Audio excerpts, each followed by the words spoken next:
Hello.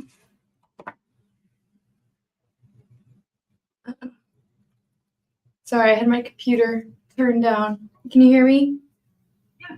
Okay, awesome. Okay, let me full screen this. Are you okay if I record this? Recording in progress. Okay.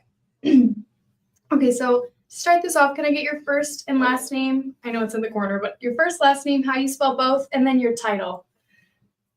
My name is Christine Charles, Christine C-H-R-I-S-T-I-N-E, Charles C-H-A-R-L-E-S. I am an extension educator with Michigan State University Extension. All right. Okay, so I've got about 5 questions here. I'll keep it kind of brief, but 1 second. Okay. So how has this season's drought impacted expected yields for corn and soybeans compared to maybe an average year? Yeah, so typically we see pretty dry Septembers, August, and July, but in many parts of Michigan, we haven't had enough rain at the beginning of or through the rest of the season or throughout those months to carry us through these dry spots that we even typically see. So there are areas of Michigan that are 7, 6, even 8 inches behind their total accumulated total. So not only does that affect maturity and development over the course of the entire season, but without rain earlier in the season, there's nothing to carry the crops through and finishing out their grain fill and full development. So it is going to be really impactful on this side of the state for sure. Right. So I know it affects like quantity, but beyond quantity, what effects are you seeing on the quality of harvested crops, and how could that influence things such as prices for farmers and consumers? So beyond wheat, we don't have many quality metrics for soybeans or corn that influence prices. Prices are much more influenced by, trade issues, things like that, supply chain. Now, on the side of wheat, because it's been drier, we haven't seen as many fungal diseases that typically dock prices, but even that fill out of the grain and some of the fields can be impacted, and the overall starch and grain metrics can be lower on drought impacted wheat and grains. So barley would fall into that as well. Thankfully, we were able to catch some of that rain throughout our grain growing season, our small grains. So we didn't see that directly impacted in our area, but places north of us definitely saw some drought impacted grains or drought impacted wheat, especially in terms of quantity and yields. That's going to be the major factor for soybeans and corn. I see.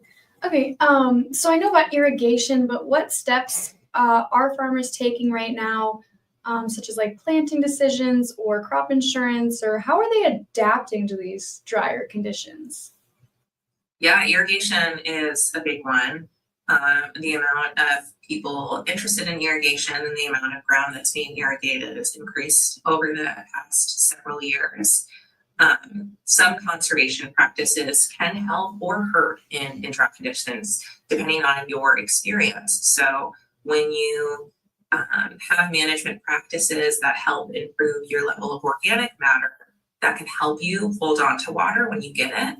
However, when you have practices that might impede either your timing of getting in, or if you don't terminate those cover crops, which are typically a tool to help build soil health in a timely manner, they can compete with your main crop. So really seeking out guidance and good management as you approach these other conservation practices can help them be more of a benefit than a challenge when it comes to overcoming drought. But those are some of the things that people are using. People are also asking more and more for drought resilient varieties and really interested in that.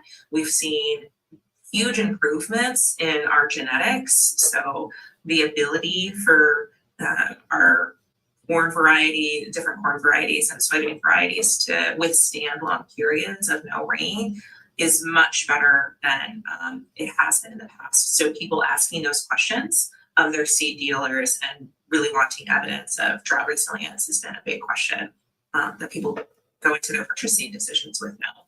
Right. More of a long-term down the line, and if there's not really, I guess, like facts to kind of back this up, and that's okay. But if this drought trend continues, what could this mean for Michigan's role in corn, wheat, and soybean production over the next maybe like 5 to 10 years, kind of down the line?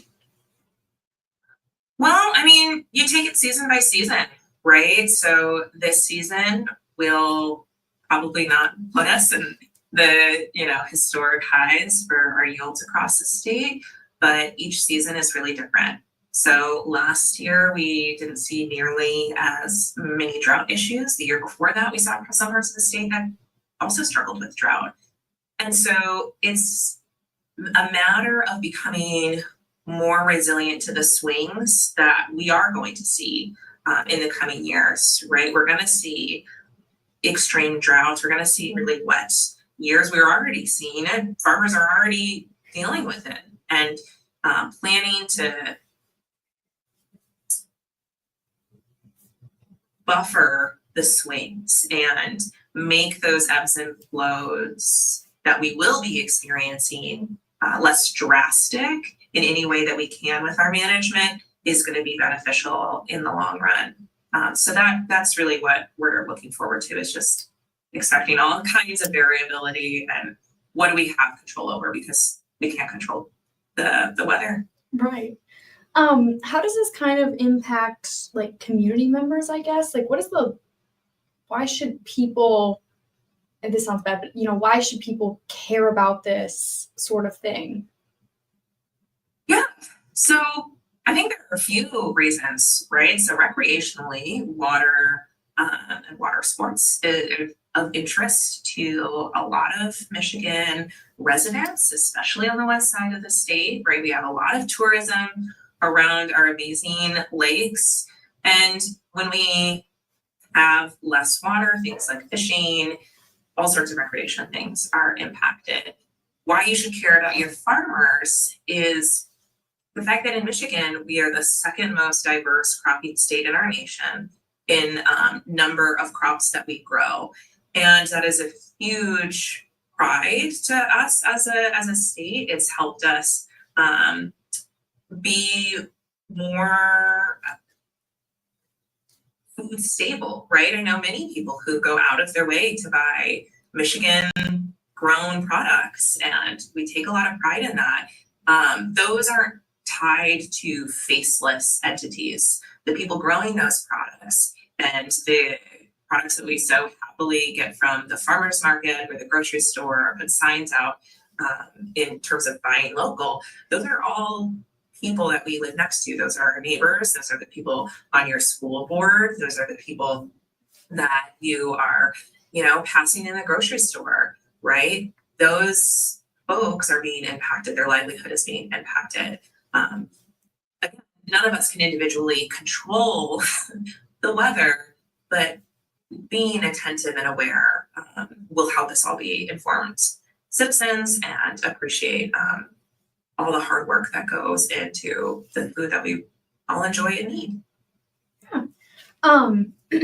Is there anything I didn't ask that you feel would maybe be an important point to note, or anything else you would like to share about kind of like what you do or something like that?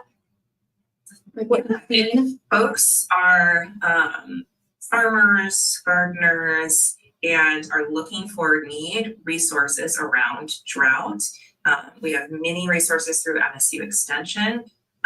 We have drought monitors that we recommend people to use. We have updates, all sorts of resources, many extension educators and folks within different expertise have regular scouting updates or weather updates. So if you're looking for timely, accurate, regionally specific information for the crops that you grow, please check out MSU Extension or call your local extension office. We are more than happy to help.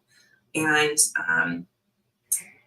yeah, good luck with the rest of the season, I suppose. I mean, I can share a few drought websites. I don't know how you're wanting to publish this, but there could be some good graphs. Yeah, that would be great. Yeah. Okay, let me share my screen. Okay. Oh, sorry. No, Yeah, that works. That works. So it's right down.